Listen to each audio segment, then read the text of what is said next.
Ultimatum দিচ্ছি, এই proctor যেন পদত্যাগ করে। কোটা সংস্কার আন্দোলনের কেন্দ্রীয় কর্মসূচির অংশ হিসাবে কুমিল্লা বিশ্ববিদ্যালয়ের ক্যাম্পাস এলাকায় বিক্ষোভ মিছিল ও সমাবেশ করেছে আন্দোলনকারীরা। বিক্ষোভ সমাবেশ থেকে দাবি জানানো হয়, বৃহস্পতিবার শিক্ষার্থীদের আহত হবার ঘটনার সময় প্রশাসনের নীরব ভূমিকা ছিল, তাই ৪৮ ঘন্টার মধ্যে বিশ্ববিদ্যালয় প্রক্টরের পদত্যাগ দাবি করেন তারা। আলটিমেটাম দিচ্ছি, এই প্রক্টর যেন পদত্যাগ করে।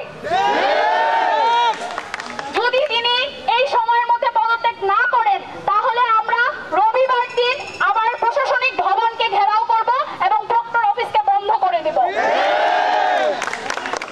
আমাদের উপর বারবার এরকম অনিরাপদ হামলা হয়েছে, আমরা দেখেছি প্রত্যেকবারই প্রশাসন ব্যর্থ হয়েছে এটিকে আমাদেরকে রুখতে। তাহলে আমরা কি এই প্রশাসন আর চাই? এই প্রশাসনকে আমাদের দরকার আছে? কালকে যখন আমার ভাইদের উপর হামলা হয়, আমার যে এই আন্দোলনের কেন হাত তুললো? প্রশাসন কেন সেই জায়গায় উপস্থিত থেকেও তাদেরকে আটকাতে পারলো না গতকাল? আমি এটার জবাব চাই।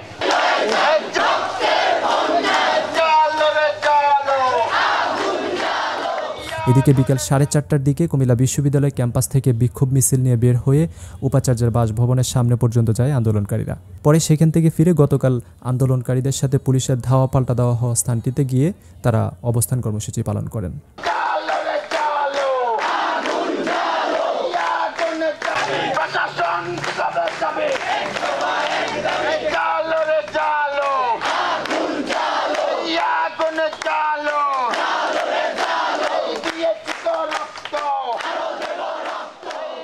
বিক্ষোভ সমাবেশে আন্দোলনকারী শিক্ষার্থীরা কুমিল্লা বিশ্ববিদ্যালয়ের কোটা আন্দোলনকারীদের উপর পুলিশের কর্মকাণ্ডের তীব্র প্রতিবাদ জানান। তারা বলেন, কোটা সংস্কার করার যে আন্দোলন, সেই আন্দোলনের দাবি না আদায় হওয়া পর্যন্ত আন্দোলন চলমান থাকবে। শিক্ষার্থীদের আহত হবার ঘটনায় প্রশাসনের ভূমিকা নিয়েও তারা প্রতিবাদ ও নিন্দা জানান। এ সময় শিক্ষার্থীরা দাবি করেন, শিক্ষার্থী আহত হবার ঘটনার সময় বিশ্ববিদ্যালয়ের প্রক্টরিয়াল বোর্ডের নীরব ভূমিকার কারণে আগামী ৪৮ ঘন্টার মধ্যে প্রক্টরকে পদত্যাগ করতে হবে। পরে বিশ্ববিদ্যালয়ের আনসার ক্যাম্প মোড়টিকে ছাত্র আন্দোলন চত্বর হিসাবে নামকরণ করেন তারা। গতকাল বৃহস্পতিবার কুমিল্লা বিশ্ববিদ্যালয়ের ক্যাম্পাস সংলগ্ন আনসার ক্যাম্প এলাকায় কোটা আন্দোলনকারী বিশ্ববিদ্যালয়ের শিক্ষার্থীদের সাথে পাল্টা ধাওয়ায় অন্তত ১০ জন শিক্ষার্থী আহত হন। পরবর্তীতে পুলিশের বাধা উপেক্ষা করেই ঢাকা-চট্টগ্রাম মহাসড়ক অবরোধ করেন শিক্ষার্থীরা। রাত 10:30 পর্যন্ত মহাসড়ক অবরোধ করে আন্দোলনে অংশগ্রহণ করেন কুমিল্লা বিশ্ববিদ্যালয়ের সহস্রাধিক শিক্ষার্থী। রাত 10:30 পর্যন্ত মহাসড়ক অবরোধ করে আন্দোলনে অংশগ্রহণ করেন কুমিল্লা বিশ্ববিদ্যালয়ের সহস্রাধিক শিক্ষার্থী। এর আগে কুমিল্লা ভিক্টোরিয়া সরকারি কলেজে কোটা সংস্কার দাবি জানিয়ে বিক্ষোভ মিছিল ও সমাবেশ করে কিছু শিক্ষার্থী।